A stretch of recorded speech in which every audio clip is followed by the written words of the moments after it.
चाहे वहाँ democratic government हो अशरफ गनी की, हामिद करज़ई की, पाकिस्तान को हमेशा शौक है कि भाई ये हमारा बैकयार्ड है। कहते हैं जो लोग अफ़गानिस्तान के साथ जंग की बात कर रहे हैं, इनको ये समझना चाहिए कि सेम कबीले के लोग लाइन के इधर भी रहते हैं, उधर भी रहते हैं। ये जो अभी रक्षा मंत्री जो बड़ी-बड़ी बातें कर रहे हैं, पाकिस्तान के ख्वाजा मोहम्मद आसिफ, जब अफ़गान तालिबान आए थे तो उन्होंने ट्वीट किया था कि ताकतें तुम्हारी हैं, खुदा हमारा है। काबुल में आपने बॉम्बिंग कर दी, आपने कंदहार में बॉम्बिंग कर दी, आपने फाइटर जेट इस्तेमाल कर लिए, तो अब ये खुल करके युद्ध हो गया। 48 आवर्स का सीज़ फायर कतर या सऊदी अरेबिया ने करा दिया, चलिए ठीक है। बैटल ऑफ सारागढ़ी सरदारों ने लड़ी थी, भारतीयों ने लड़ी थी, पाकिस्तानियों ने नहीं लड़ी थी, क्योंकि उस गुरिल्ला वॉरफेयर को आप बलूचिस्तान में पिछले 80 साल में नहीं निपटा पाए। अफगानिस्तान में इन्वेस्टमेंट कब होगी? अफगानिस्तान में इन्वेस्टमेंट तब होगी जब अफगानिस्तान स्टेबलाइज होगा, जब वहाँ पे सिक्योरिटी की इशू नहीं होंगे। तो पहली बात तो अमेरिका को मना कर दिया कि भाई आपको पैसा देना है, हमने आपसे मांगा नहीं, आप अपनी मर्जी से देते हो। अफगानिस्तान में तालिबान इकलौती मिलिट्री पावर होगी। इतिहास में हमेशा ये प्रूफ हुआ है कि जितने भी एयर बेसेस पाकिस्तान ने अमेरिका को दिए हैं, उस एयर बेस की एक्सक्लूसिव एक्सेस होती है अमेरिकन के पास। वहाँ का आर्मी चीफ भी पाकिस्तान का उस एयर बेस में नहीं जा सकता।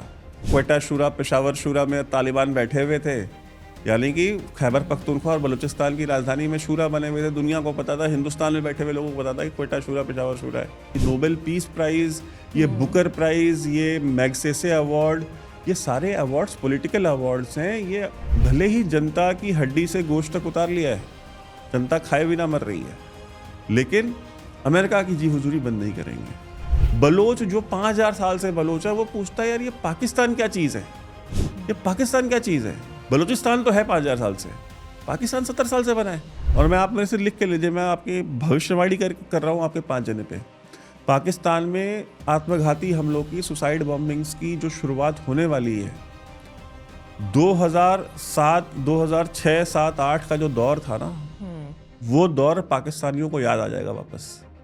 तो कराची, इस्लामाबाद, लाहौर, सियालकोट, ऐसा कोई शहर बचेगा नहीं जहाँ, देखिए जब अफगानिस्तान से जब अमेरिका छोड़ के गया तो अमेरिका वहाँ पे 7 अरब डॉलर का, 7 अरब डॉलर का सिर्फ असलहा छोड़ के गए थे वो। तो जब वो ब्लैक मार्केट में बिका तो उसे टीटीपी ने भी खरीदा, उसे बलोचों ने भी खरीदा, इवन लीबिया में जो आतंकवादी संगठन है उन्होंने भी खरीदा, अलकायदा ने भी खरीदा, यमन में जो लड़ रहे हैं उन्होंने भी खरीदा, फिर वो हथियार सबने खरीदा ना। और दुनिया की जो सबसे बड़ी इलीगल आर्म्स की मार्केट है वो कहाँ पे? या बराक ओबामा जो डोनाल्ड ट्रंप में एक अंतर है वो। नमस्कार, पांच जने में आपका बहुत बहुत स्वागत है और आज हम टू द पॉइंट बात करेंगे पाकिस्तान और अफगानिस्तान के बीच चल रहे कॉन्फ्लिक्ट की। इस बीच में अमेरिका का रोल, खासतौर से ट्रंप किस तरह से पाकिस्तान के ऊपर अपना प्यार लुटा रहे हैं, क्या है इसके पीछे का कारण? क्या कोई साजिश है या फिर कोई लोभ? और इसके अलावा हम ये भी बात करेंगे कि आने वाले समय में पाकिस्तान के अंदर चल रहा इंटरनल कॉन्फ्लिक्ट वो पाकिस्तान को किस दिशा में लेकर जाएगा। और इस पूरी चर्चा के लिए आज हमारे साथ हैं डिफेंसिव ऑफेंस के फाउंडर वैभव जी। वैभव सिंह, आपका बहुत बहुत स्वागत है एक बार फिर से पांचजन्य में। बहुत बहुत धन्यवाद आपका। जब हम अभी आपसे बात कर रहे हैं तो इस समय पाकिस्तान और तालिबान के बीच में 48 घंटे का टेम्परेरी सीज फायर किया गया है। पिछले कुछ दिनों से जिस तरह से तालिबान ने लगातार, आप ड्यूरन लाइन देख लीजिए या वहाँ पर जो पाकिस्तानी सैनिक मारे गए हैं तालिबान के हमले में, शुरुआत पाकिस्तान ने की थी भारत की तरह एयर स्ट्राइक करके। तालिबान ने जिस तरह से पलटवार किया है और अब सऊदी अरब और कतर को बीच में आकर और इनके बीच में 48 घंटे का ये सीज फायर करवाना पड़ा। ये चल क्या रहा है? क्या 48 घंटे बाद शांति हो जाएगी? नहीं, 48 घंटे के बाद शांति नहीं होगी। और अभी तो ये शुरुआत है। मैं कहता हूँ ना कि इब्तदाए इश्क है, रोता है क्या, आगे आगे देखिए होता है क्या। पाकिस्तान को अफ़गानिस्तान ने या अफ़गानिस्तान को पाकिस्तान ने कभी भी लेजिटिमेट सॉवरेन स्टेट के तौर पे एक्सेप्ट नहीं किया है। अगर आप पेपर पे देखेंगे तो हाँ मान लिया है, लेकिन अगर इन प्रैक्टिकलिटी आप देखने जाएंगे, इर्रिस्पेक्टिव ऑफ कि अफ़गानिस्तान में शाह का रूल था या वहाँ पे नजीबुल्लाह गवर्नमेंट थी या वहाँ पे सोवियत इन्फ्लुएंस था या अमेरिकन मुल्ला उमर की रिजीम थी, ड्यूरेंट लाइन को तो किसी ने एक्सेप्ट नहीं किया। कभी नहीं किया था। तो फिर अगर ड्यूरेंट लाइन को एक्सेप्ट नहीं किया तो पाकिस्तान की सॉवरेनिटी तो अफगान्स नहीं एक्सेप्ट करते, पहली बात।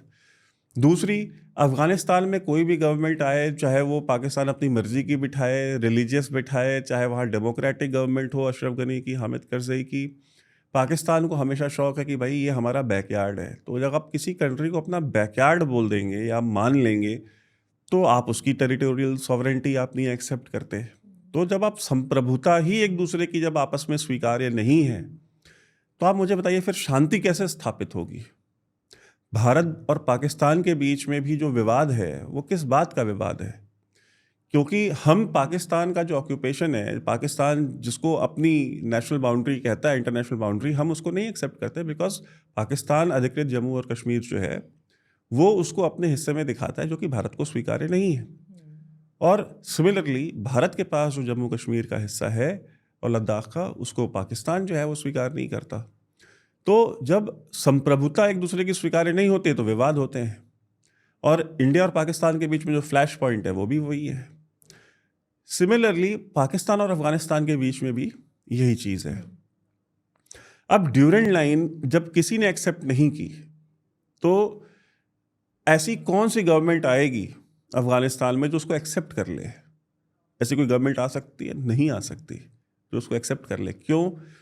क्योंकि उसी कबीले के लोग, अभी परसों जो है, जो नवनिर्वाचित खैबर पख्तूनख्वा के मुख्यमंत्री हैं अफरीदी साहब, उन्होंने, उनका स्टेटमेंट है खैबर पख्तूनख्वा की असेंबली में, अपने यहाँ पे, जैसा हमारे यहाँ विधानसभा कहते हैं, वहाँ के मुख्यमंत्री का स्टेटमेंट है जो कि पाकिस्तानी है। उन्होंने कहा कि भाई ये ख्वाजा मोहम्मद आसिफ जो कि पाकिस्तान के रक्षा मंत्री हैं और बड़ी बड़ी बातें करते हैं, कहते हैं कि इनको क्या पता है, कहते हैं जो लोग अफ़गानिस्तान के साथ जंग की बात कर रहे हैं, इनको ये समझना चाहिए कि सेम कबीले के लोग लाइन के इधर भी रहते हैं, उधर भी रहते हैं, क्या इनकी रिश्तेदारियाँ इधर भी हैं, उधर भी हैं, भाषा सेम इधर भी बोली जाती है, उधर भी बोली जाती है, खाना पहनावा सब एक ही है। तो कहे जब एक जीन के, एक भाषा के, एक मज़हब के, अगर सारे का सब कुछ सेम है, तो उस बॉर्डर को एक्सेप्ट करना सिर्फ उधर के अफ़गानों के लिए या पश्तूनों के लिए असंभव नहीं है, वो हमारे लिए भी संभव नहीं है। क्योंकि अगर एक बाप की 4 बेटियां हैं, 2 की शादी उसने बॉर्डर के उधर की है, अपने कबीले में, और 2 की शादी अपने कबीले में इधर की है, 2 बेटों की शादी उधर की है, 2 की इधर की है, तो आप कहते हैं कि जी अब तुम्हारे जो ये 2 बेटे और 2 बेटी उधर जिनकी शादी हुई है, ये अब अफ़गान हो गए, अब इनको अपने बाप से मिलने के लिए वीज़ा लेना होगा। तो कहे कि जो हज़ारों साल से एक साथ रह रहे हैं सेम कबीले में, वो कैसे एक्सेप्ट कर लेंगे? तो ये विवाद की शुरुआत है। और पाकिस्तान ने एक ऐतिहासिक भूल की है, जो एक डायरेक्ट देखिए, बिहाइंड द सीन कन्फ्रंटेशन तो चल रहा है। हमने 5 जने पे ही आपके साथ टीटीपी को बहुत विस्तार से डिस्कस किया है, तहरीक तालिबान पाकिस्तान को, और उनकी पुष्टपनाही कौन लोग करते हैं, उनको कौन सपोर्ट देता है। आज फिर भी कर लेंगे एक बार फिर से उसको रिमाइंड कराने के लिए, ताकि लोगों को समझ में आए, दर्शकों को। तो ये behind the scene covert warfare तो बहुत लंबे समय से चल रही थी, लेकिन अब ये खुल करके पाकिस्तान ने डिक्लेयर कर दिया। जब आप काबुल में आपने बॉम्बिंग कर दी, आपने कंदहार में बॉम्बिंग कर दी, आपने फाइटर जेट इस्तेमाल कर लिए, तो अब ये खुल करके युद्ध हो गया। 48 आवर्स का सीज़ फायर कतर या सऊदी अरेबिया ने करा दिया, चलिए ठीक है। बट हमको एक बात याद रखनी चाहिए कि अफ़गान जो साइकी है, वो सरेंडर वाली साइकी नहीं है। लड़ाके माने जाते हैं ना वो तो हमेशा से ही। और इनको, पाकिस्तानियों को ये गलतफहमी है कि जी इन्होंने अगर सोवियत यूनियन को हराया तो चूंकि हम सपोर्ट कर रहे थे इसलिए हरा पाए, अमेरिका को हराया तो इसलिए हरा पाए क्योंकि हम सपोर्ट कर रहे थे, हमसे नहीं लड़ पाएंगे। अब ये इनकी गलतफहमी है, क्योंकि जब कोई सपोर्ट नहीं कर रहा था तब इन्होंने ब्रिटिश इंडियन आर्मी को भी हराया हुआ है, जो उस समय जो अंग्रेज़ों की जो फौज थी। और अगर आप जो ब्रिटिश आर्मी है उसके जितने सैड सॉन्ग्स हैं, दुख भरे गीत जो उनके लिखे गए हैं, आप उसका एक वो निकालिए आर्काइव में से कि जितने दुख भरे गाने लिखे गए, वो सारे दुख भरे गाने या जो सैड सॉन्ग्स जिनको कहते हैं, वो सारे के सारे कब लिखे गए हैं ब्रिटिश आर्मी में? वो वर्ल्ड वॉर 2 और वर्ल्ड वॉर 2 में, वर्ल्ड वॉर 1 और वर्ल्ड वॉर 2 में नहीं लिखे गए, वो सारे के सारे एंग्लो अफगान वॉर में लिखे गए। ठीक है, जो एंग्लो अफगान वॉर हुई उसमें लिखे गए हैं। और उस समय भी बैटल ऑफ सारागढ़ी सरदारों ने लड़ी थी, भारतीयों ने लड़ी थी, पाकिस्तानियों ने नहीं लड़ी थी। जो थोड़ी बहुत इनको जीत मिली भी है वो हिंदुस्तानियों ने लड़ी है। और भारत के अलावा चाहे वो हिंदू रहे हों, चाहे वो सिख रहे हों, सनातन धर्मावलंबियों ने ही हमेशा अफगानिस्तान पे जीत हासिल की है। हमारे अलावा किसी का रिकॉर्ड नहीं है। चाहे वो बप्पा रावल रहे हों, चाहे वो महाराजा रंजीत सिंह रहे हों, हमारे अलावा कोई भी नॉन अफगान अफगानिस्तान को रूल नहीं किया है या उनको परास्त नहीं किया युद्ध में। और हमारा हजार साल का इतिहास है और हम ही ने उनके साथ लड़ाई की है। अब आप बताइए कि आयरनी देखिए, पाकिस्तान इनको हराने की और पाकिस्तान इनसे लड़ने की बात करता है, जिनके नेशनल हीरोज़ के नाम पे उन्होंने अपनी मिसाइलों के नाम रखे हुए हैं। इनकी मिसाइलों के नाम क्या है पाकिस्तान की? बाबर, गजनवी, शाहीन, गौरी, अब्दाली, अब्दालिया। ठीक है, ये इनके मिसाइलों के नाम है। तुम्हारी अपनी मिसाइलों के नाम अफगानों के नाम पे हैं और अफगानिस्तान की गवर्नमेंट इसके ऊपर ऑफिशियली प्रोटेस्ट कर चुकी है कि आपका क्या लेना देना गजनवी, गौरी, अब्दाली से।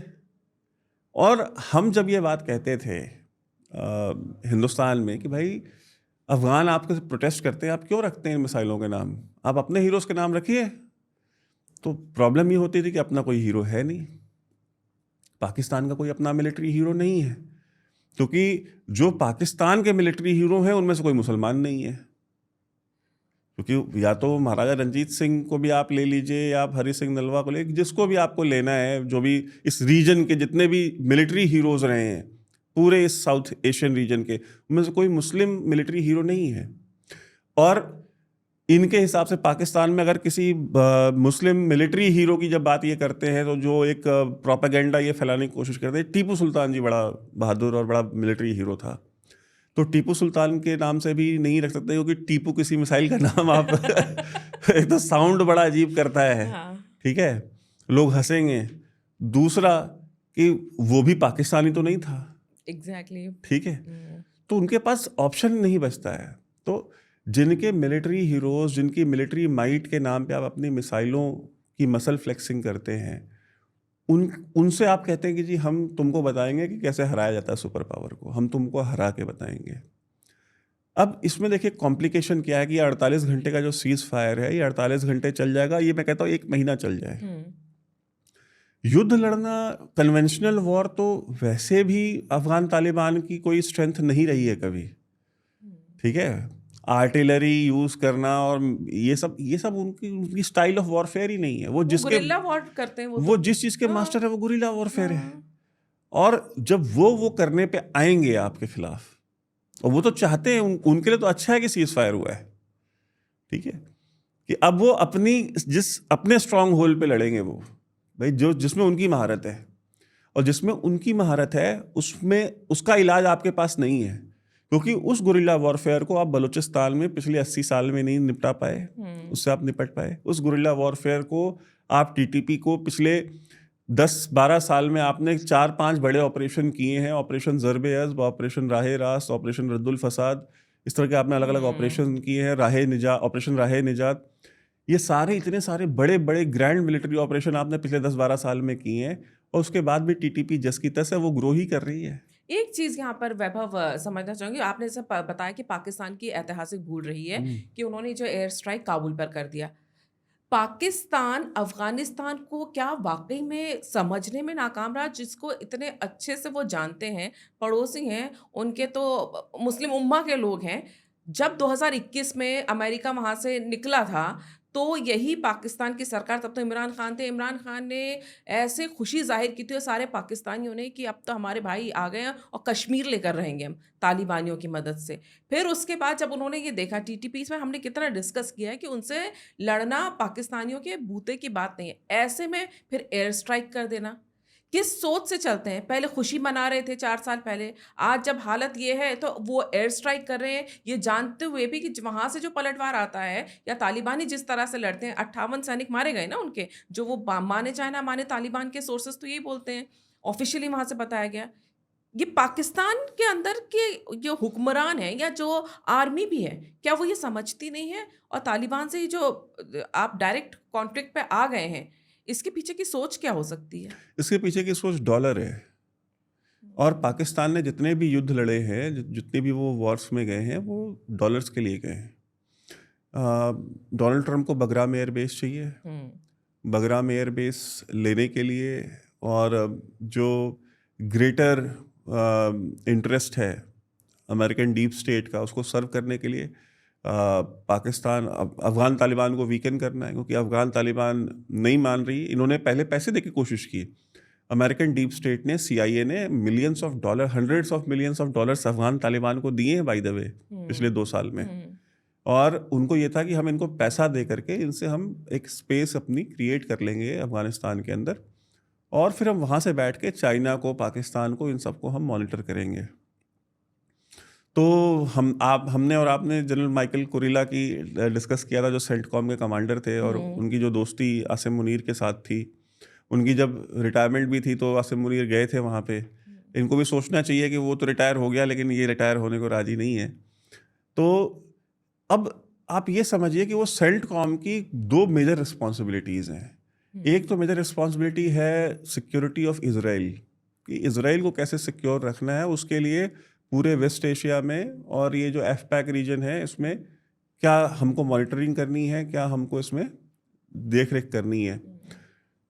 दूसरी उसकी मेजर रिस्पॉन्सिबिलिटी है कि अफ़गानिस्तान जो है वो उसको अपने कंट्रोल में रखना या वहाँ पे नज़र बनाए रखना, क्योंकि जो क्रिटिकल मिनरल्स या रेयर अर्थ मिनरल्स हैं या नेचुरल गैस है, इस तरह के जो बहुत सारे जो रिसोर्सेज हैं, उसका हब है अफ़गानिस्तान। तो जो चाइनीज़ जो इकोनॉमी है, कहीं उसको बूस्ट देने के लिए कहीं अफ़गान तालिबान चाइना को स्पेस अगर अफ़गानिस्तान में दे देंगे और वहाँ पे चाइनीज़ इन्वेस्टमेंट शुरू हो जाती है, और चाइनीज़ इन्वेस्टमेंट के थ्रू वो सारे क्रिटिकल मिनरल्स और सारे नेचुरल गैस अगर चाइना जाने लगती है, तो ये जो इकोनॉमी की लड़ाई है US और चाइना की, और जो एक चाइना को कंटेन करने की जो यूनाइटेड स्टेट्स की पॉलिसी है, वो कॉम्प्रोमाइज़ हो जाती है। तो भाड़े की फ़ौज तो एक ही है ना, जो उनके लिए ये कई सारी प्रॉब्लम्स का सल्यूशन लेके आती है। तो अफ़गानिस्तान में इन्वेस्टमेंट कब होगी? अफ़गानिस्तान में इन्वेस्टमेंट तब होगी जब अफ़गानिस्तान स्टेबलाइज़ होगा, जब वहाँ पे सिक्योरिटी की इशू नहीं होंगे। तो पहली बात तो अमेरिका को मना कर दिया कि भाई आपको पैसा देना है, हमने आपसे मांगा नहीं, आप अपनी मर्ज़ी से देते हो, नहीं देना है मत दो, ठीक है। हम तो इससे 10 गुना क्या 100 गुना ज़्यादा ख़राब हालत में रहे हुए हैं लोग हैं, तो हमें तो ज़रूरत नहीं है। दूसरी चीज़ कि हम आपको यहाँ स्पेस नहीं देंगे। तो डोनाल्ड ट्रंप ने बोला बगराम एयरबेस, उन्होंने मना कर दिया कि सवाल ही नॉट पॉसिबल। क्या, 2 वर्ड में जवाब आ गया। हाँ, नॉट क्या पॉसिबल। बिल्कुल नहीं। हाँ। और वो ऐसा नहीं कि बगराम एयरबेस उनको नहीं देंगे तो चाइना को दे देंगे। उनका सीधा सा कि भाई हम बेस वेस किसी को नहीं देंगे। अफगानिस्तान में तालिबान इकलौती मिलिट्री पावर होगी, ठीक है। अब वो देश पाकिस्तान जैसा, जो अपने यहाँ सिर्फ एयर बेस नहीं देता, अपने यहाँ एयर बेस भी देता है और एयर बेस की एक्सक्लूसिव एक्सेस भी देता है। अमेरिका को जितने भी एयरबेस, चाहे वो पसनी में दे देंगे, चाहे जैकबाबाद दे दे, चाहे भुलारी दे दे, चाहे वो नूर खान दे दे, जहाँ भी दे दें, वो इतिहास में हमेशा ये प्रूफ हुआ है कि जितने भी एयरबेसेस पाकिस्तान ने अमेरिका को दिए हैं, उस एयरबेस की एक्सक्लूसिव एक्सेस होती है अमेरिकन के पास। वहाँ का आर्मी चीफ भी पाकिस्तान का उस एयरबेस में नहीं जा सकता, बाकियों की तो औकात ही कुछ नहीं है। वो एक्सक्लूसिव अमेरिकन टेरिटरी क्रिएट हो जाती है पाकिस्तान के अंदर। तो ये जो एटीट्यूड है, और इस तरह की सर्विस पाकिस्तान के अलावा कोई प्रोवाइड नहीं करता, इसलिए पेंटागन जो है वो हमेशा हम पाकिस्तान को प्रेफर करता है। वो पाकिस्तान की जो आर्मी चीफ होते हैं, पाकिस्तान की जो फौज होती है, उसके लिए हमेशा वो जो है कि एक बैकग्राउंड में वो एक शील्ड बन के खड़े रहते हैं, क्योंकि ये कोई और देगा नहीं। अब अफगानिस्तान के साथ युद्ध में क्या चीज़ हुई है, जो आपका सवाल था, पहला कि अफगानिस्तान डिस्टेबलाइज हो गया, फिर से सिक्योरिटी इश्यूज क्रिएट हो गए। जो भी लोग सोच रहे थे कि अफगानिस्तान नॉर्मलाइज हो गया है, टूरिज्म हो रहा है, वीलॉगर्स जा रहे हैं, घूम रहे हैं, फिर रहे हैं, सब कोई दिक्कत नहीं हो रही, अब वो चीज़ ख़त्म, ठीक। तो जब वीलॉगर्स और टूरिस्ट नहीं जाएगा तो इन्वेस्टर क्यों जाएगा? तो वो स्टेटस को जो था, जब अफगान तालिबान सत्ता में नहीं थे, जब लोग डर के मारे अफगानिस्तान नहीं जाते थे, वो समय वापस ले आ दिया इन्होंने 3 से 4 दिन के अंदर। दूसरा, अब एक परपेचुअल कॉन्फ्लिक्ट क्रिएट हो गया। अब पाकिस्तान के पास एक सोर्स ऑफ रेवेन्यू क्रिएट हो गया। जैसे ही ये देखिए अब वॉर हुई है, पाकिस्तान का $1.25 बिलियन का जो पेंडिंग पैसा था IMF का, जो कि IMF इनको 100 200 मिलियन डॉलर करके 8-8 महीने में देता था, जिसमें से इनकी इकोनॉमी सिंक कर रही थी। अब उससे निकल गए, 1.25 बिलियन डॉलर खट से आया, कल पास हो गया। तो अब ये जो सप्लाई ऑफ पैसा है, अब ये क्रिएट हो गया।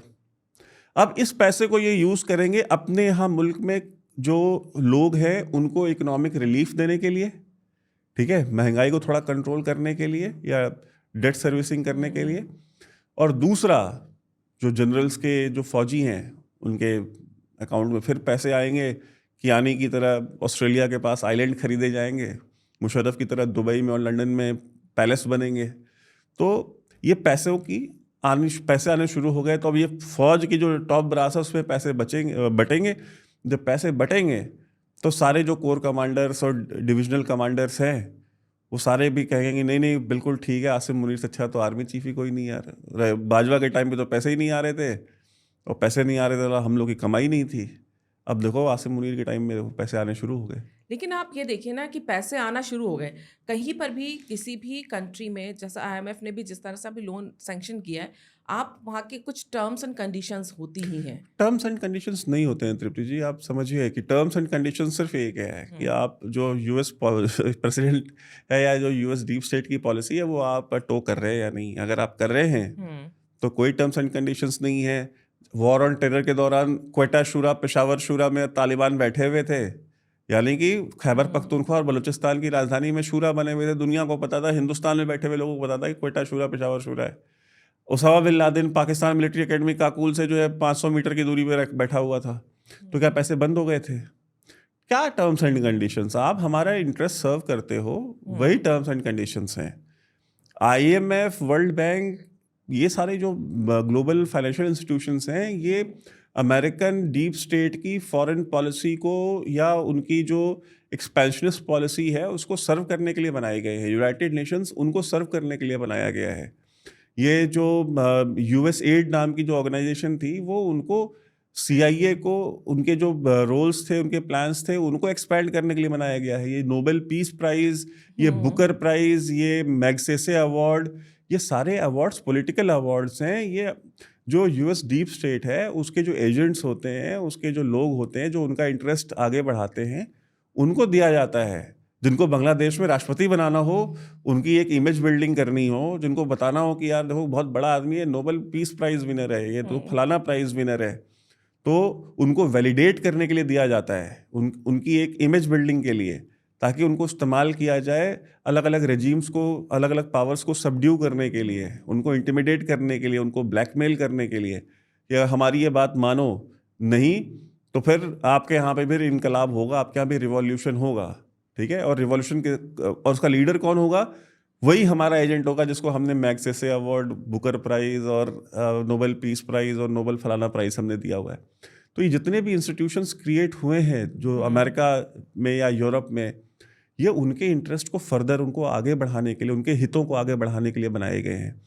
तो ऐसा नहीं है कि टर्म्स एंड कंडीशंस। और ये बात अब जो पाकिस्तानी ISI है उनको पता है। हमारे यहाँ पे भारत में बैठ के बहुत बड़े बड़े बुद्धिजीवी लोग अक्सर ये बात करते हैं कि पाकिस्तान इतना अच्छा बेवकूफ़ बनाते हैं अमेरिका को। भाई वो नहीं बेवकूफ़ बनाते, उनको पता है कि वो यथार्थ को जो चीज़ जैसी है उसको वैसा देखते हैं, उसको उस तरह से प्रैक्टिस करते हैं। उनको पता है कि अमेरिकन डीप स्टेट कैसे ऑपरेट करती है, इनके क्या इंटरेस्ट हैं। और अमेरिकन स्टेट भी जो है वो बेवकूफ़ बनती नहीं है। दुनिया की अगर इकलौती विश्व शक्ति है तो वो ऐसे नहीं, बेवकूफ़ लोगों ने नहीं उसको विश्व शक्ति बना दिया, वर्ल्ड पावर बना दिया है, और लगातार बने हुए हैं, दुनिया भर में रेजिम चेंज कर रहे हैं। बेवकूफ़ लोग नहीं है वो, बेवकूफ़ उनको पाकिस्तानी नहीं बनाते। वो पाकिस्तान को जैसा है वैसे देखते वैसे डील करते हैं, और पाकिस्तानी वो जैसे हैं उनको वैसे देखते वैसे डील करते हैं। आप जार्गन्स में फंस जाते हैं लोकतंत्र के, हाँ, फ्रीडम ऑफ स्पीच के, प्रिंसिपल्स के, वैल्यूज के, आप इन जार्गन्स में फंसते हैं, वो नहीं फंसते। गिव एंड टेक पॉलिसी है, उनको पता है इनको साथ कैसे डील करना है। अमेरिका से जब वॉर ऑन टेरर चल रही थी, या इवन आज भी अमेरिका से जब भी कोई बड़ा सेक्रेटरी ऑफ स्टेट आता था, या कोई भी प्राइम प्रेसिडेंट या कोई भी सेक्रेटरी आएगा या मिलिट्री लीडर आता था, वो इस्लामाबाद लैंड करने के बाद वो कभी भी प्राइम मिनिस्टर ऑफिस नहीं जाता था, आर्मी वो सीधा जीएचक्यू रावलपिंडी जाता था। उसको पता है काम कहाँ से होना है।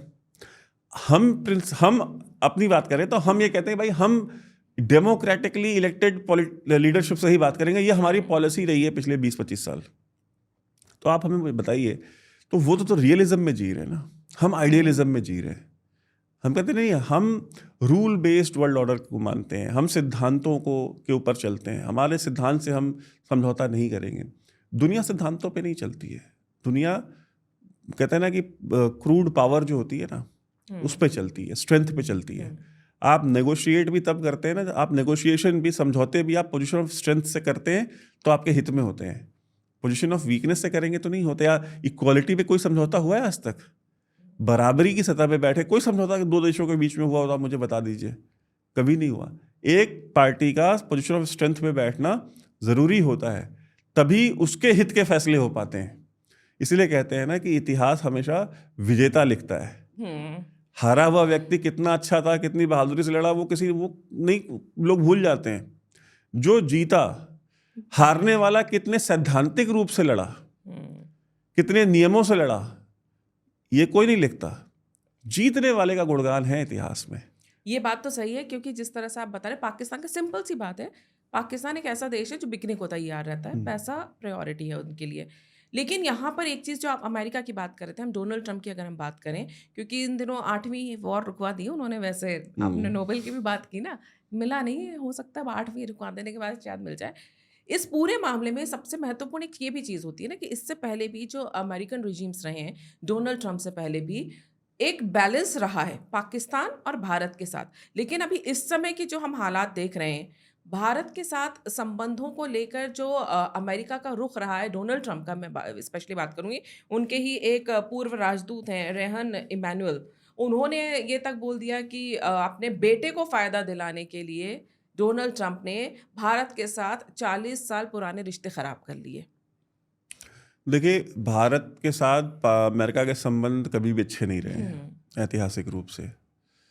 हमारे खिलाफ तो उन्होंने अपने 7th फ्लीट या जो बहरी बेड़े होते हैं वो तक भेज वो भी दिए थे, 71, ठीक सही है। बात है, हाँ। और हमारी देश की प्रधानमंत्री को विच तक बोल दिया था वहाँ के एक राष्ट्रपति ने। और जिस तरह की हमारे यहाँ पे हस्तक्षेप उन्होंने किए, चाहे हमारे यहाँ जो स्पेस प्रोग्राम है उसको डिस्टर्ब करने के लिए किया हो, इसरो के हमारे कितने और साइंटिस्टों की हत्याएं जो है करवाई, हमारे कितने लोग पॉलिटिकल लीडर्स को खरीद करके फर्जी केसेस, मुकदमे, नंबी नारायणन जीते जाता उदाहरण है उनके साथ जो किया गया इस देश में क्रायोजेनिक इंजन को लेकर के। मैं आपको ऐसे दर्जनों उदाहरण दे सकता हूँ, और मैं अभी आपको पिछले 10 साल के भी उदाहरण दे सकता हूँ कि अमेरिकन डीप स्टेट ने आपके यहाँ पे कितने प्रयास किए हैं, कितने आंदोलन खड़े करने के लिए, सिर्फ और सिर्फ आपसे अपने मन की बातें मनवाने के लिए, अपने इंटरेस्ट को, ताकि आप अपनी मार्केट खोलें, ताकि आप देखिए डोनाल्ड ट्रंप और जो बाइडेन में एक अंतर है, या बराक ओबामा जो डोनाल्ड ट्रंप में एक अंतर है, वो मलाई लपेट के पत्थर मारते थे, ये बिना मलाई लपेटे पत्थर, ये बिना मलाई लपेटे पत्थर मार रहा है, ठीक है। वो चेहरे पे आपके साथ हंस के मुस्कुरा के मिलते थे और आपके पीठ पे खंजर घोंपते थे, ये आपके सीने में खंजर डाल रहा है। इतना ही अंतर है। एजेंडा सबका, उनका भी वही था, इनका भी वही है। आप अपनी मार्केट खोलो। आप इतना बड़ा भारत जो है ना, वो नहीं समझ में आता उनको, क्योंकि इतना बड़ा भारत 140-42 करोड़ लोग खड़े हो जाते हैं जब भी कोई बाहर से प्रेशर आता है, कोई भी इस तरह की चीज़ आती है तो लोग खड़े हो जाते हैं। इनके साथ डील करना बड़ा मुश्किल होता है। यहाँ पे रजीम चेंज उतनी आसानी से नहीं हो पा रहा है, तो चाहते हैं कम से कम 7-8 अलग अलग भारत हों अगर, तो फिर हम सबड्यू करके अपनी मनमानी करा लेंगे। इतना बड़ा देश है ना ये, और बड़ा बाजार है ना उनके लिए, इतना बड़ा बाजार भी तो हाँ, तो 7-8 अलग अलग मार्केट्स में घुसना आसान होगा ना, छोटे छोटे मार्केट्स में। अब एक इतने बड़े मार्केट में घुसने में दिक्कत हो रही है। तो ये उनका एक माइंडसेट है, या तो वो हो जाए, या तो एक ऐसी सत्ता या ऐसे लोग आ जाए भारत में सत्ता में जो उनको ये मार्केट खोल के दे दें, या उनके कहे मुताबिक चीज़ें कर दें। अब ये वास्तविकता है, ये कोई कंस्पिरेसी थियरी नहीं है। जैसे मैं आपको बताऊं, प्रधानमंत्री जी से ज़्यादा प्रो अमेरिका प्रधानमंत्री अगर आप ढूंढने जाएंगे तो आपको भारतीय इतिहास में नहीं मिलेगा। ये मैं आपको वास्तविकता बता रहा हूँ। आप सारे प्रधानमंत्रियों की आप सूची निकाल लीजिए। प्रधानमंत्री जी ने जितना खुले दिल के साथ अमेरिका को, पश्चिमी जो देश थे उनको स्वीकार करने का प्रयास किया कि भाई समय बदल रहा है, हमें भी अपनी फॉरेन पॉलिसी चेंज करनी चाहिए और हमें किसी एक साइड कहने को हम नॉन अलाइंड थे। कांग्रेस की जो गवर्नमेंट्स थी, नेहरू जी की, इंदिरा जी की, हम नॉन अलाइंड बट क्या हम एक्चुअली में नॉन अलाइंड थे? हम नहीं थे ना। हम सोवियत ब्लॉक में, सोवियत किस तरफ थे, गुटनिरपेक्षता की बात ही नहीं थी, वो कहने के लिए था, कहने के लिए हाँ। तो मोदी जी ने कहा कि भाई चलो ठीक है, हम नॉन अलाइंड नहीं रहेंगे बट हम ऑल अलाइंड रहेंगे, हम हर किसी के साथ रहेंगे, हम अमेरिका के साथ भी रहेंगे, हम रूस के साथ भी रहेंगे, हमारे देश के हित जहाँ होते हैं हम उनके साथ अच्छे रिश्ते रखेंगे। इस चीज़ को ध्यान में रखते हुए उन्होंने अमेरिका के साथ भी जो है रिश्तों को आगे बढ़ाने का प्रयास किया, जो कि बिल क्लिंटन ने शुरुआत की थी कि भाई भारत के साथ, जब भारत ने इकोनॉमी खोली, लिबरलाइजेशन किया 91-92 में, तो उसके बाद बिल क्लिंटन आए और उन्होंने शुरुआत की। तो फिर भी इंडिया में एक रेजिस्टेंस थी क्योंकि एक 50 साल का बैगेज था एंटी अमेरिकनिज्म का और अमेरिका का जो एक एंटी इंडिया स्टांस था और बहुत ज़्यादा प्रो पाकिस्तान। तो धीरे धीरे करके वो एक फ्रिक्शन था, बट प्रधानमंत्री जी ने उसको बहुत स्मूथ किया। तो आप देखिए पहले 5 साल प्रधानमंत्री जी के बहुत आराम से निकले हैं, ठीक है। जब प्रधानमंत्री जी उनको ऑर्डर्स भी दे रहे थे कि भाई ठीक है, हाँ ये चीज़ की हमको ज़रूरत है, अगर अमेरिका में ज़्यादा बेहतर है तो हम वहाँ से ले लेते हैं। वहाँ गए भी, वहाँ से बराक ओबामा भारत आए, डोनाल्ड ट्रंप के साथ उन्होंने, तो बहुत अच्छे रिश्ते थे।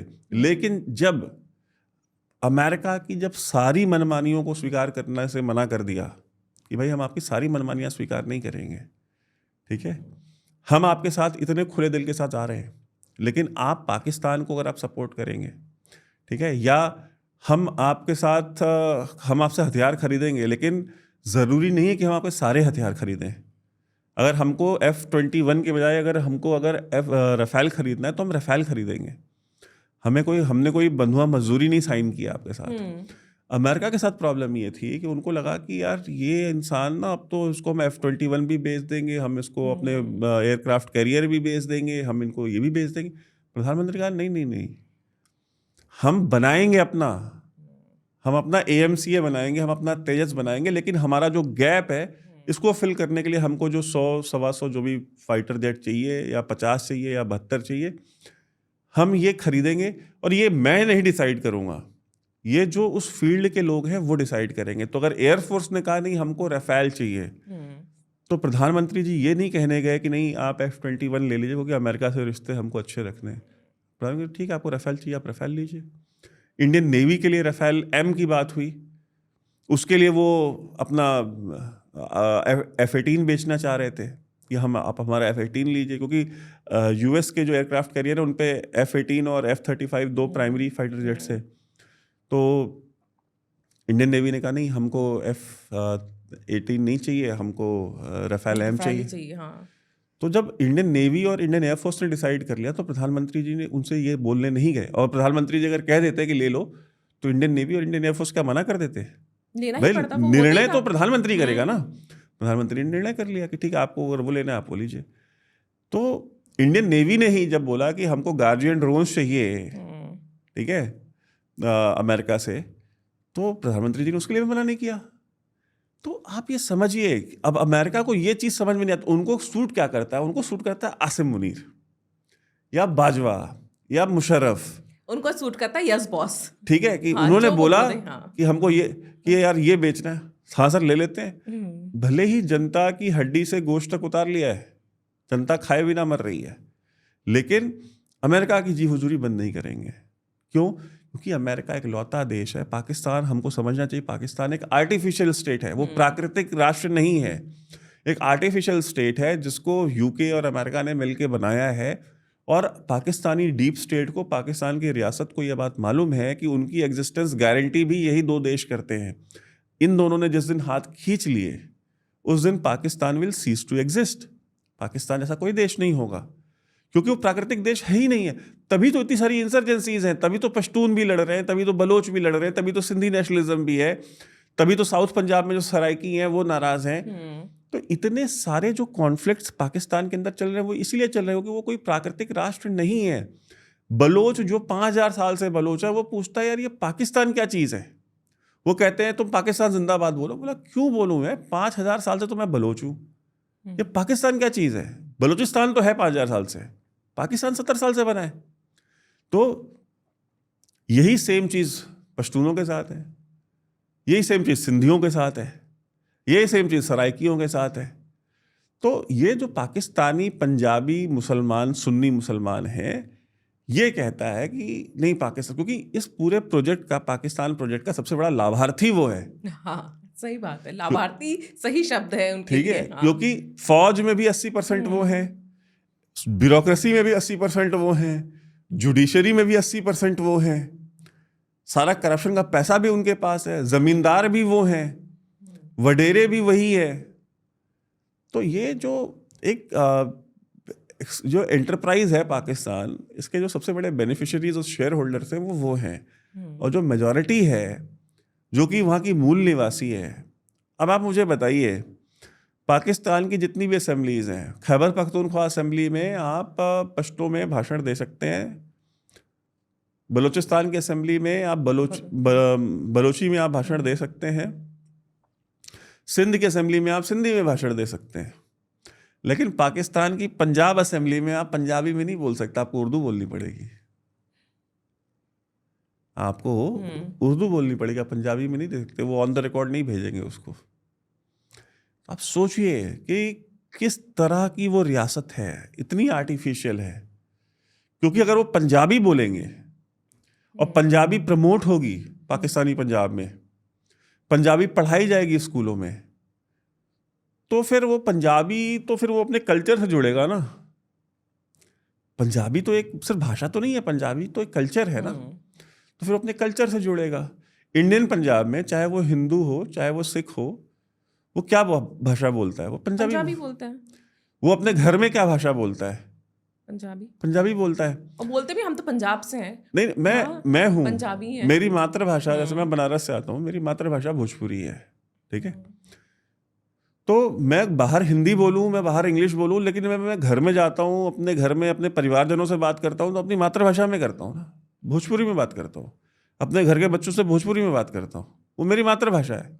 मेरे घर के बच्चे भी बाहर जाएंगे तो वो बाहर भले ही इंग्लिश में बात करें चाहे हिंदी में बात करें, बट घर के अंदर तो हम अपनी भाषा से ही में ही बात करते हैं, और तभी भाषा चलती है।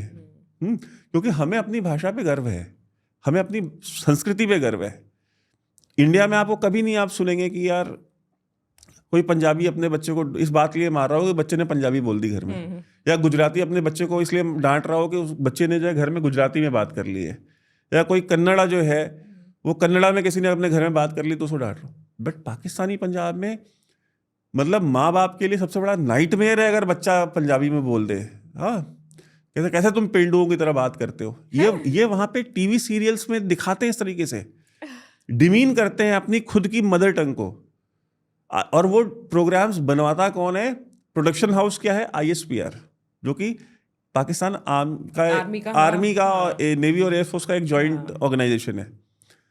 आप सोचिए, ISPR स्पॉन्सर करती है, प्रोड्यूस करती है इस तरह के टीवी शोज।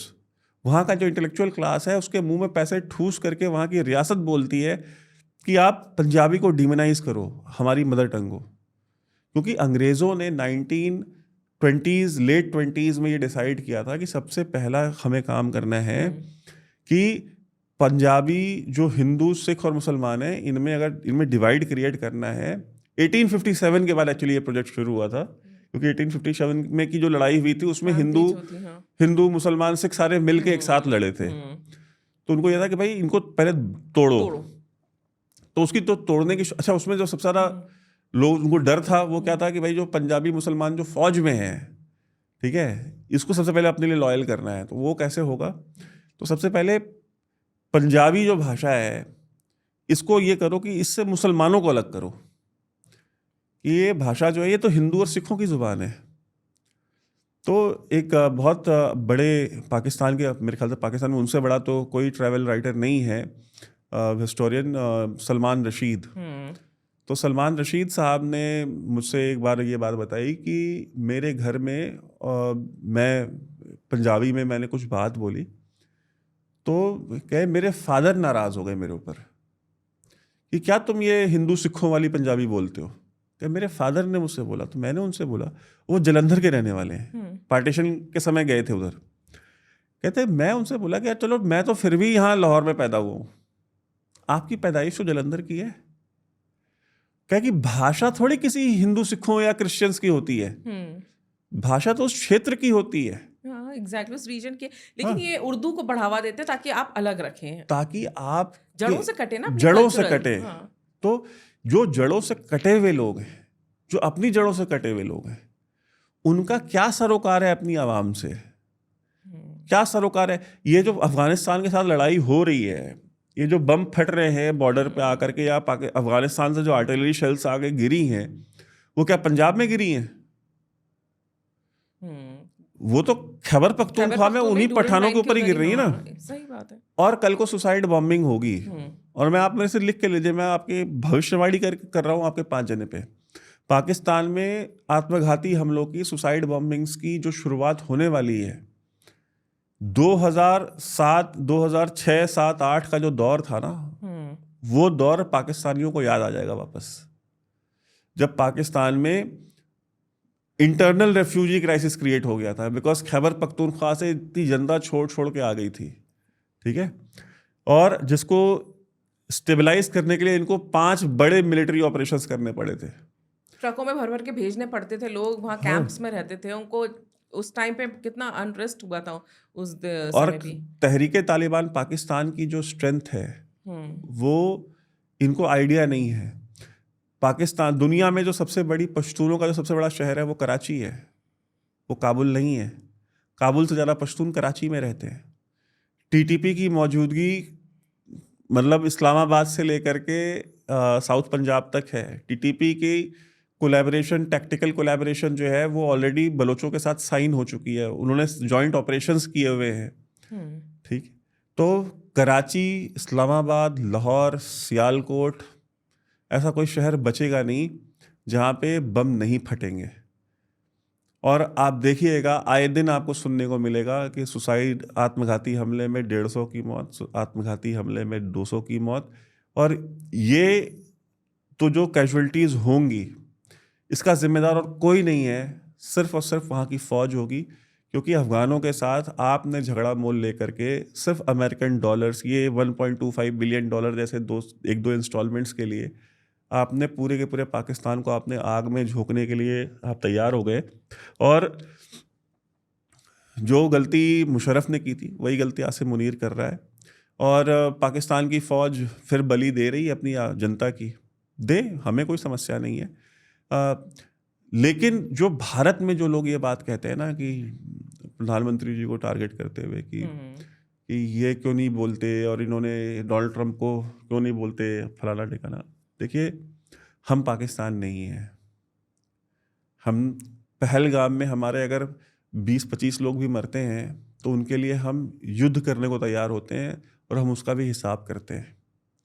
हम पाकिस्तान की तरह नहीं हैं कि अमेरिका के कहने पे, अमेरिकन इंटरेस्ट को सर्व करने के लिए अपने देश को युद्ध की आग में झोंक दें, जिसमें कि हज़ारों लोगों की मौतें हों।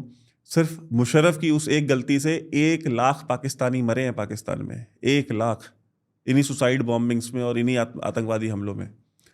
अब ये जो गलती इन्होंने ट्रंप के लिए की है, आसिम मुनीर ने, अब आप ये सोचिए कि ये वो तालिबान नहीं है जो तालिबान भाग रहे थे। इस तालिबान के पास एक स्टेट है, इस तालिबान के पास एक रियासत है, इस तालिबान के पास पब्लिक सपोर्ट नहीं भी था, तो अब हो गया है इस कॉन्फ्लिक्ट के बाद। शायद यही मुल्ला उमर और आज के तालिबान में सबसे बड़ा अंतर भी है। एक चीज़ वैभव यहाँ पे ये भी है कि जैसे हम बात करें ना पाकिस्तान में, एक तो हमने टीटीपी की बात कर ली, हम ये भी देख रहे हैं कि अफगानिस्तान को जिस तरह की भी मान्यता देता है पाकिस्तान और उनके बिरादर हैं, दूसरी तरफ जिस इजराइल को उसने कभी मान्यता नहीं दी है, उसको आरोप लग रहा है कि बेच कर आ गए अमेरिका के हाथों, बेच कर आ गए। और अभी परसों जब 2 दिन पहले जब Donald Trump Israeli Knesset Gaza को बेच दिया वहां पर, इजरायली क्नेसेट है जो वहां की संसद है इजराइल की, वहां पे बेंजामिन नेतन्याहू और डोनाल्ड ट्रंप जब भाषण दे रहे थे, पाकिस्तान के हर एक मेन स्ट्रीम न्यूज चैनल ने लाइव चलाया है। वो इतिहास में पहली बार हुआ है। लाइव चला है प्रोग्राम पूरा। इजरायली संसद का प्रसारण, सीधा प्रसारण लाइव पाकिस्तान के हर एक न्यूज चैनल के ऊपर। ऐसे में तहरीक लब्बैक जो है वहाँ पर तहरीक लब्बैक पाकिस्तान, जिनको हम जानते हैं कि कैसे सड़कों पे इंसाफ करने वाली पार्टी है, जो वहाँ पर अदालतों को घुटने पे झुका लेती है, सरकारों को वहाँ पे सेना तक को झुकना पड़ता है उनके आगे। उन्होंने भी जिस तरह से गदर मचाया है और इंटरनेट बंद कर दिए गए, सेना की हालत एज़ यूजुअल, जैसे कि हमने आसिया बीबी के उस समय के बाद जो उन्होंने सड़कों पे किया था तांडव, तब देखा था, वैसे ही उन्होंने इस समय भी किया है।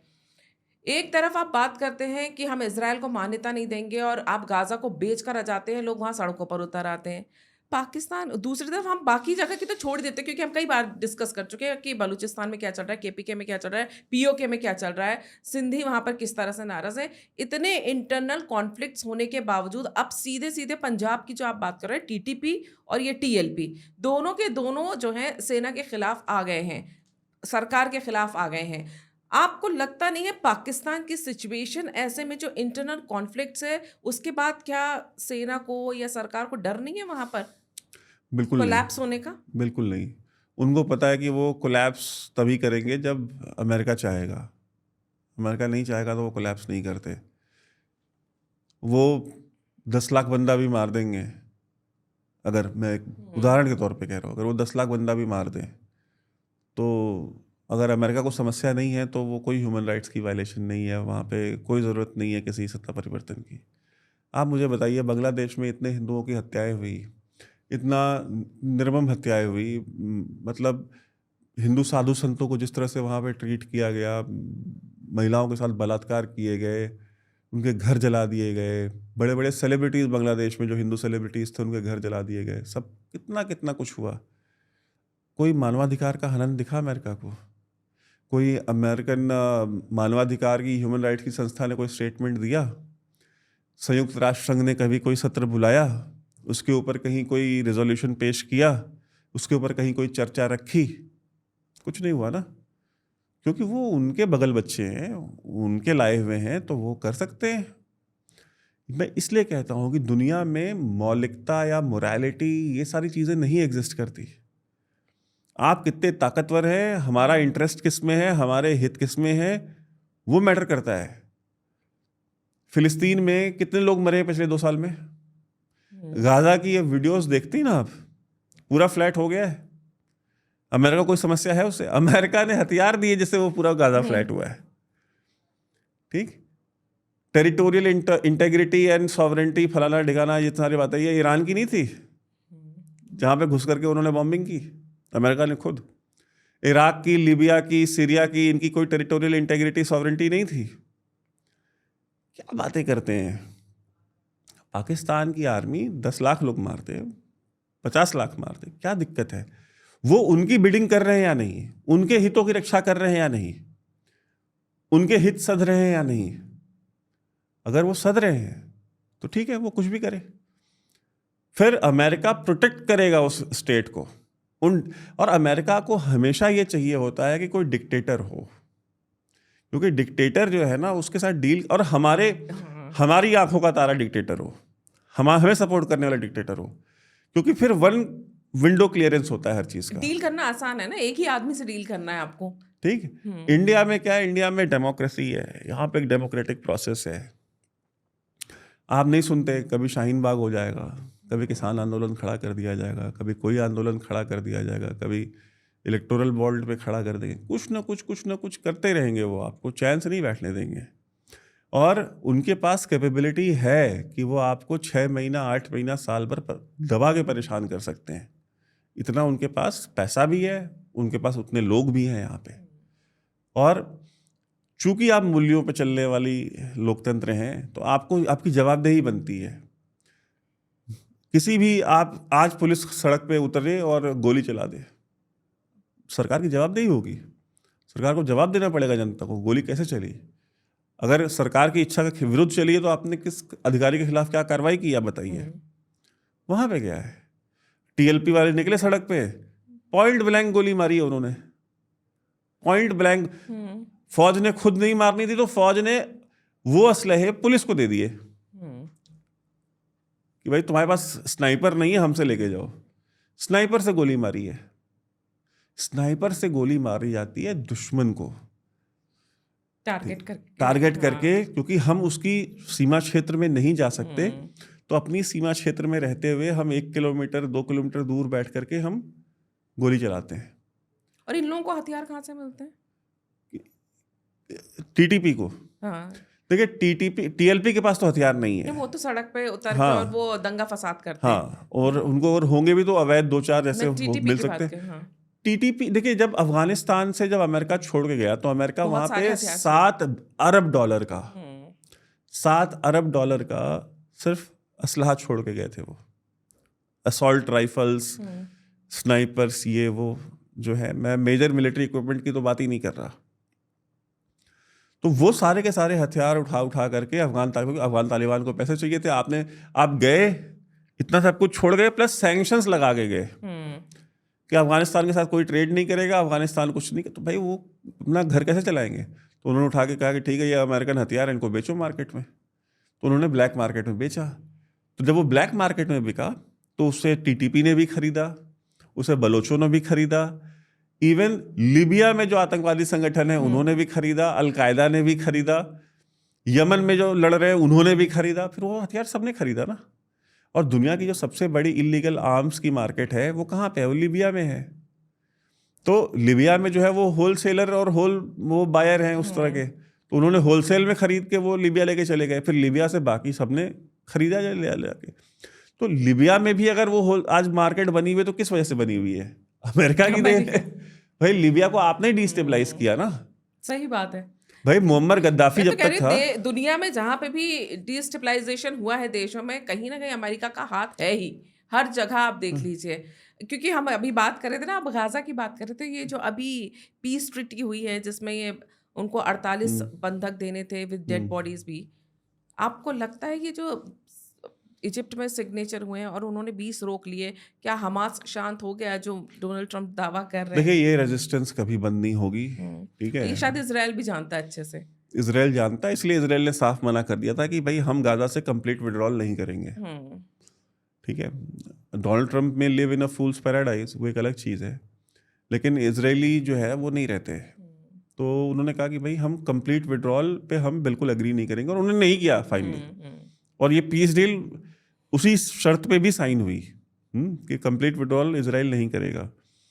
तो वो तो खैर चलता रहेगा, वो एक लड़ाई है, कभी ना खत्म होने की बात। पर ये डोनाल्ड ट्रंप ने एक और चीज़ बोली है कि उन्होंने इंडिया को मना कर दिया है कि वो रशिया का तेल नहीं लेंगे, और इंडिया मान भी गया है। ये जब इस तरह की बातें करते हैं ऑपरेशन सिंदूर के बाद, जैसे कि उन्होंने ऑपरेशन सिंदूर के लिए बोल दिया था कि मैंने मना किया, मैंने दोनों के बीच में युद्ध रुकवाया, इसका पॉलिटिकल नुकसान भारत के अंदर भी होता है। भारत सरकार ने देर से रिएक्ट किया। अब ये रशिया से तेल की बात कर रहे हैं कि मैंने बोल दिया। एक तो ये रोज़ एक नई नई बात जो लेकर आते हैं, एक डोनाल्ड ट्रंप की क्रेडिबिलिटी इंटरनेशनली, क्योंकि अमेरिका के प्रेसिडेंट हैं वो, जिसके हम लगातार बात कर रहे हैं कि उनका कितना होल्ड है वर्ल्ड पे। वहाँ का प्रेसिडेंट इस तरह के स्टेटमेंट्स हर सुबह उठता है, कुछ एक नया शगुफा छोड़ देता है। अब ये जो बात की है इन्होंने कि रशिया से मना कर दिया, भारत सरकार की तरफ से आएगा, क्योंकि अब जब तक हम बात कर रहे हैं अभी तक कोई रिएक्शन नहीं आया है, लेकिन जो भी आएगा, लगता है आपको कि इस तरह की बात बोलना ज़रूरी थी? क्यों बोला उन्होंने? देखिए जॉन बोल्टन NSA थे डोनाल्ड ट्रंप के फर्स्ट टर्म में। उन्होंने जितना अच्छे से वो जानते हैं ट्रंप को, उतना कम ही लोग जानते होंगे। तो उन्होंने कहा कि डोनाल्ड ट्रंप अपने व्यक्तिगत संबंधों को, जैसे उनके अपने व्यक्तिगत संबंध होते हैं, वो देशों के संबंध को भी उसी तरीके से देखते हैं। यानी कि उन्होंने एग्जाम्पल दिया है कि जैसे अगर डोनाल्ड ट्रंप के और मोदी के संबंध बहुत अच्छे हैं तो इसका मतलब अमेरिका और इंडिया के संबंध भी बहुत अच्छे हैं। अगर डोनाल्ड ट्रंप और शहबाज शरीफ के संबंध बहुत अच्छे हैं तो इसका मतलब है अमेरिका और पाकिस्तान के भी संबंध बहुत अच्छे। और अगर डोनाल्ड ट्रंप और पुतिन के संबंध खराब है तो इसका मतलब है रशिया और अमेरिका के भी संबंध खराब है। तो क्या कि ये जो अंडरस्टैंडिंग डोनाल्ड ट्रंप की है ना, या जो नार्सिसिज्म है, वो बहुत डेंजरस है। ये मैं नहीं, जॉन बोल्टन कह रहे थे। मैं उनकी इस बात से 100% एग्री करता हूँ। वो नार्सिसिस्ट जो आदमी होता है ना, जो अपने से ज़्यादा बेहतर किसी को समझता नहीं है, या जो ये मानता है कि भाई मुझसे ज़्यादा बेहतर और कोई है नहीं किसी भी विषय पे या इन जनरल भी। तो ऐसे लोग अपनी व्यक्तिगत लाइफ में तो खैर वो अपना सत्यानाश करते ही हैं, लेकिन अगर किसी ऐसी जगह पे जाके बैठ जाए, ऐसे किसी पोजीशन पे बैठ जाए, ऐसे किसी पद पे जाके बैठ जाए जहाँ पे और लोगों का जीवन जुड़ जाए उनके निर्णय से, तो उनके लिए बड़ा डेंजरस हो जाता है, उनके लिए बड़ा खतरनाक हो जाता है। तो इसलिए आप देखिए कि जो पॉलिटिक्स में जो सबसे बड़े स्टेट्स, एक पॉलिटिशियन में और एक स्टेट्समैन में अंतर क्या होता है? पॉलिटिशियन बाय डिफॉल्ट नार्सिसिस्ट होता है, ठीक है? उसको अपने से ज़्यादा स्मार्ट, अपने से ज़्यादा अच्छा वो लगता है कि सारे नॉन डिजर्विंग है, डिजर्विंग सिर्फ मैं हूँ, ठीक है? जो स्टेट्समैन होता है ना, वो इस प्रिज्म से नहीं देखता। वो ये देखता है कि मेरी जो जनता है या मेरा जो देश है, इसके हितों से बड़ी कोई चीज़ नहीं है, मैं खुद भी नहीं हूँ। ये स्टेट्समैन में और पॉलिटिशियन में अंतर होता है। उसकी प्रायोरिटी अपनी इमेज होती है, अपना चुनाव होता है कि यार मैं चुनाव कैसे जीतूं। स्टेट्समैन जो होता है वो कहता है मैं चुनाव हारूंगा, लेकिन मैं इन चीज़ों पे समझौता अपने जनता के, चाहे मेरी कॉन्स्टिट्यूएंसी की हो, चाहे मेरे देश की हो। अगर प्रधानमंत्री है तो पूरा देश उसकी कॉन्स्टिट्यूएंसी है, तो उसके हितों की रक्षा मैं करूंगा, भले मैं चुनाव हार जाऊं। अगर राष्ट्र को नुकसान हो रहा है तो मैं अपना नुकसान कर लूंगा, राष्ट्र का नहीं होने दूंगा। तो ये एक राजनेता और एक स्टेट्समैन में अंतर होता है। डोनाल्ड ट्रंप एक व्यापारी है, वो ना पॉलिटिशियन है ना वो स्टेट्समैन है। वो एक व्यापारी हैं जो डील मेकर हैं। उनकी पहली जो किताब थी आर्ट ऑफ मेकिंग डील, वो डील ही करते हैं। तो डील तो फिर क्रिमिनल भी करता है, ड्रग स्मगलर भी करता है। तो डील तो भाई आप बताइए, जो क्राइम होता है समाज में या जितनी भी अवैध चीज़ें चलती हैं, वो क्रिमिनल और पुलिस के डील से ही चलती है ना। तो डील, आप अच्छी डील कर लेते हैं इसका मतलब थोड़ी आप अच्छे राजनेता या आप अच्छे स्टेट्समैन हैं। तो और मैं ये मानता हूँ कि हमारी जो ब्यूरोक्रेसी है ना, हमारी ब्यूरोक्रेसी, हमने आपके प्रोग्राम में पहले भी बात की थी, हमारी ब्यूरोक्रेसी बहुत ही, कहते हैं बहुत ही सड़ा हुआ सिस्टम है। हमारे यहाँ जब तक आप ब्यूरोक्रेसी को ओवरहॉल नहीं करेंगे, चाहे वो आपकी फॉरेन सर्विस के लोग हों, चाहे आपके यहाँ पे डोमेस्टिक ब्यूरोक्रेसी हो, आपको अलग अलग प्रॉब्लम्स होती रहेगी। मैं तो बड़ा खुश हुआ था जब प्रधानमंत्री जी ने लोकसभा के पटल पे खड़े होकर के कहा था कि भाई बाबू ही सब कुछ करेगा, बाबू ही सब कुछ चलाएगा। ये कौन सी बात है? तब लैटरल एंट्री की बात चल रही थी। आप देख लीजिए कि आप पास दुनिया की इतनी बड़ी फॉरेन सर्विस है, one of the biggest foreign service है आपके पास। उसके बाद भी ऑपरेशन सिंदूर के बाद आपको अपने पॉलिटिशियंस भेजने पड़े दुनिया में, ठीक है? मैं एक ब्रश से सबको नहीं पेंट करना चाहता, लेकिन majority of your foreign service is outdated और आपको उसको चेंज करना पड़ेगा। आप बताइए कि इंडिया में जो अभी अमेरिका के एम्बेसडर आ रहे हैं, वो क्या फॉरेन सर्विस के हैं? इससे पहले जो एम्बेसडर थे, क्या वो फॉरेन सर्विस के थे? मतलब हम क्यों नहीं करना चाहते, मुझे नहीं समझ में आती है चीज़ें। अगर आपकी फॉरेन सर्विस प्रोएक्टिव होती, आपकी फॉरेन सर्विस बात करती, वो ज़्यादा रोबस्ट होती।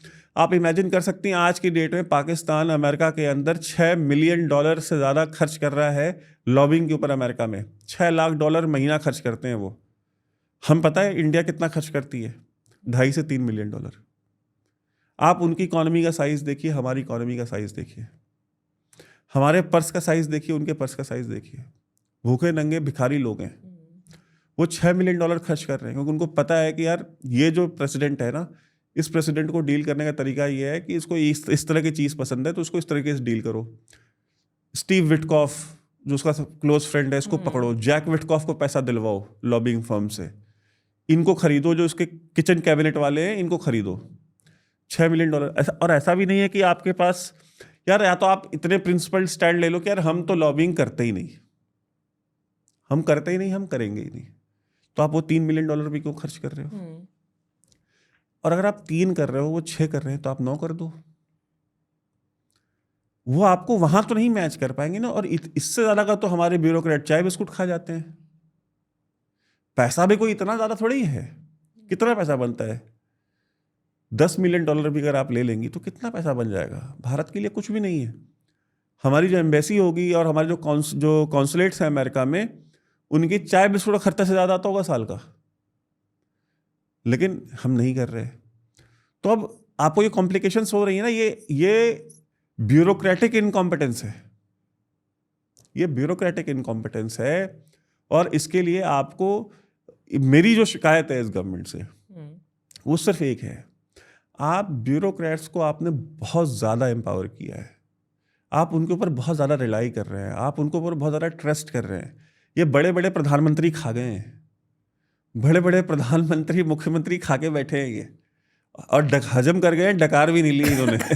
ठीक है, सो आप ये जो अमेरिका, अच्छा चलिए ठीक है, अमेरिका कह देगा कि अगर आप रशियन ऑयल लेंगे तो हम सैंक्शन लगाएंगे, हमारी अर्थव्यवस्था को नुकसान होगा कि नहीं होगा? बिल्कुल होगा।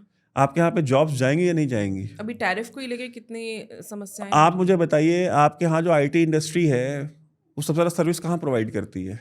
अमेरिका, वेस्ट को ही प्रोवाइड कर। अमेरिका लगा देगा तो नेटो में किसकी हिम्मत है, या यूरोपियन यूनियन में किसकी हिम्मत है जो नहीं करेंगे उसको फॉलो अप? समझिए चीज़ों को, देखिए आत्मसम्मान भी है, हमारा आत्मसम्मान है, सब कुछ है, लेकिन समझदारी और बेवकूफ़ी में भी एक अंतर होता है। आपको ये ब्यूरोक्रेट्स की नहीं जी हम लड़ जाएंगे, हम ये कर लेंगे, हम वो कर लेंगे, आप यू पिक अ फाइट, कहते हैं ना कि आप या तो फिर आप बिल्कुल ही आत्मनिर्भर वाले रास्ते पे चलिए, जो कि हमारे से लोग चीखते आ रहे हैं कि भाई आत्मनिर्भर बनिए। तो लेकिन लगातार ये बोलते तो रहे हैं प्रधानमंत्री, अब ये बोल भी रहे हैं, खासतौर से ये जो यूएस के साथ हमारा जो टैरिफ वॉर हुआ है उसके बाद से तो आत्मनिर्भरता पे चल रहा है। मेरा कब चल रहा है? जब टैरिफ आया, जब टैरिफ आया तो आपको आत्मनिर्भरता हुई ना। अमेरिका ने जब सैंक्शन लगाए तो आपने न्यूक्लियर प्रोग्राम चलाया ना। अमेरिका, एक मीटिंग हो रही थी जिस मीटिंग में, और ये मैं आपको रियलिटी बता रहा हूँ, जिसमें doctor APJ Abdul Kalam, cabinet secretary और एस गुरुमूर्ति और इस तरह के लोग बैठे हुए थे। वहाँ पे जब लगा कि अमेरिका ने सैंक्शन लगा दिया है, जब इंडिया ने न्यूक्लियर प्रोग्राम हुआ, तो एपीजे अब्दुल कलाम ने बोला कि क्या ये सैंक्शन 10 साल के लिए बढ़ सकता है? तो लोगों ने बड़े आश्चर्य से एपीजे अब्दुल कलाम को देखा और बोला कि 10 साल में सैंक्शन, अरे हम तो सोच रहे कैसे हटे, कैसे निकलें, और तुम कह रहे हो कि, तो कहते हाँ नहीं मैं चाहता हूँ ये 10 साल बढ़े। तो कहते पर ऐसा क्यों? कहा अगर 10 साल चल गया ना तो हम सेल्फ डिपेंडेंट हो जाएंगे हर चीज़ में, अगर नहीं हुआ ना तो हम फिर वापस वही कि नहीं यार ये तो हम वहाँ से ले लेते हैं, ये तो हम वहाँ से ले लेते हैं, हमको खुद क्यों बनाना, ये तो मिल ही रहा है बना बनाया। और ब्यूरोक्रेट्स का काम आसान हो जाता है कि असलहा खरीद लिया, असलहे का लॉलीपॉप दे दिया, तो हमको लॉबिंग नहीं करनी पड़ी, हमको मेहनत नहीं करनी, काम हो गया हमारा। पर एक तरह से वैभव ये देखा जाए तो ब्लेसिंग इन डिस्गाइज ही हो गया है। बिल्कुल, मैं तो चाहता हूँ कि ये सैंक्शंस लगे, ठीक है हमको कष्ट होगा, और सबसे पहली बार तो हमारे से लोगों पे पड़ेगी क्योंकि हमारा तो पैसा आता ही गूगल से है, यूट्यूब का रेवेन्यू। मैं तो ऐसा भी आप नहीं कह सकते हो कि भाई इनको तो प्रॉब्लम होगी नहीं इसलिए ये बातें कर रहे हैं, बिल्कुल होगी, सबसे ज्यादा तो हमको प्रॉब्लम होनी है। फिर भी मैं कह रहा हूं कि अगर लग जाएगा तो ज्यादा बेटर है, लेकिन लोग कहेंगे बहुत इररिस्पॉन्सिबल स्टेटमेंट है, लेकिन क्या करें, आपको निर्णय लेना पड़ेगा। या तो आप एक प्रोएक्टिव डिप्लोमेसी में आप जाइए, एग्रेसिव डिप्लोमेसी कीजिए। अब जो अमेरिका में एम्बेसडर बन गया, जो वहाँ पे काउंसल जनरल बन गया, अमेरिका में बढ़िया एंजॉय करने, एक तो अमेरिका में एम्बेसडर बनेगा अपने करियर के एंड में, ठीक है, तो अब वो मौज करेगा कि वो आप सोचेगा यार एक आध बच्चे अपने यहाँ सेटल कर दूँ, बच्चे को कहाँ पे फिट करा दूँ, ठीक है, वो उस चक्कर में लग गया। या सेकंड, अगर काउंसिल जनरल भी बन के गया हुआ है तो पता नहीं ज़िंदगी मिलेगी ना दोबारा, फिर यहाँ आए ना आए, वो एंजॉय कर लो। करियर की बिगिनिंग में आ गए तो और बढ़िया मजा है कि यार अभी तो एकदम नए नए हैं, अमेरिका की रंगीनियाँ एंजॉय करें। तो अमेरिका वगैरह जाने के बाद, अच्छा अमेरिकन डीप स्टेट को ना पता है आपकी फॉरेन सर्विस की वीकनेसेस, आपके लोगों की वीकनेसेस, तो वो उसको एक्सप्लॉइट भी करते हैं। हाँ, उनको पता है यार इनके बस की नहीं है, छोड़ दो। तो आप मुझे एक चीज़ बताइए ना कि इंडियन फॉरेन सर्विस ने बहुत अच्छे भी काम किए होंगे, बहुत अच्छे भी लोग, मेहनत करने वाले ईमानदार लोग भी गुजरे हैं, बट आप मुझे बताइए ना मेजर अचीवमेंट जो कि फॉरेन सर्विस की हो। अमेरिका जब आपसे नहीं बात करना चाहता था तो नहीं करता था, आपके खिलाफ जब बहरी बेड़ा भेजना चाहता था तो वो भी भेजता था। अमेरिका जब आपने लिबरलाइज कर दी इकोनॉमी तो उनको आपसे दोस्ती करनी तो वो खुद आए। यार आपका क्रेडिट क्या है, जरा मुझे आप ये बताओ, आपने कहाँ पे अग्रेसिव होकर के आपने कोई अमेरिकन नैरेटिव इन्फ्लुएंस किया हो वहाँ पे बैठ करके, आपने वहाँ पे किसी न्यूज़ चैनल पे जा करके वहाँ पे जो मीडिया ऑर्गेनाइजेशंस हैं उनके साथ चाइनीज़ करते हैं, उन्होंने वहाँ पे उनका जो मीडिया है, वहाँ पे जो इन्फ्लुएंसर्स हैं, उनको पकड़ करके उन्होंने लॉबिंग किया, अपने बारे में एक नैरेटिव बनाया है कि भाई डोनाल्ड ट्रंप पागल है, चाइना ठीक है। आपने ऐसा कुछ बनाया कि डोनाल्ड ट्रंप पागल है, इंडिया ठीक है? हमारे सोशल मीडिया पे चलती रहती है बस बातें। तो वो कौन करने वाले लोग हैं? ये आईटी सेल वाले, ठीक है। आप अपने इको चेम्बर में बोलते रहो, आप अपने खुद ही बोलते हो, खुद ही सुनते हो, खुद ही कन्विंस होते हो अपने ही लोगों के बीच में, उससे क्या फर्क पड़ता है?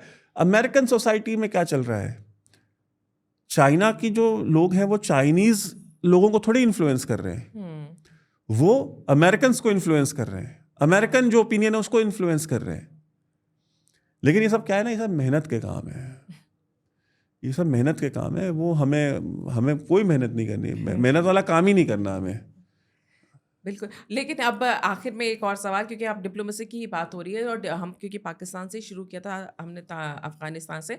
अभी जो मुत्ताकी आए थे तालिबान के विदेश मंत्री, भारत की डिप्लोमेसी अफ़गानिस्तान के साथ और ये पाकिस्तान की डिप्लोमेसी अफ़गानिस्तान के साथ, इसको कैसे देखा जाए और इसमें अमेरिका का रोल, इसको अगर हम सम अप करें?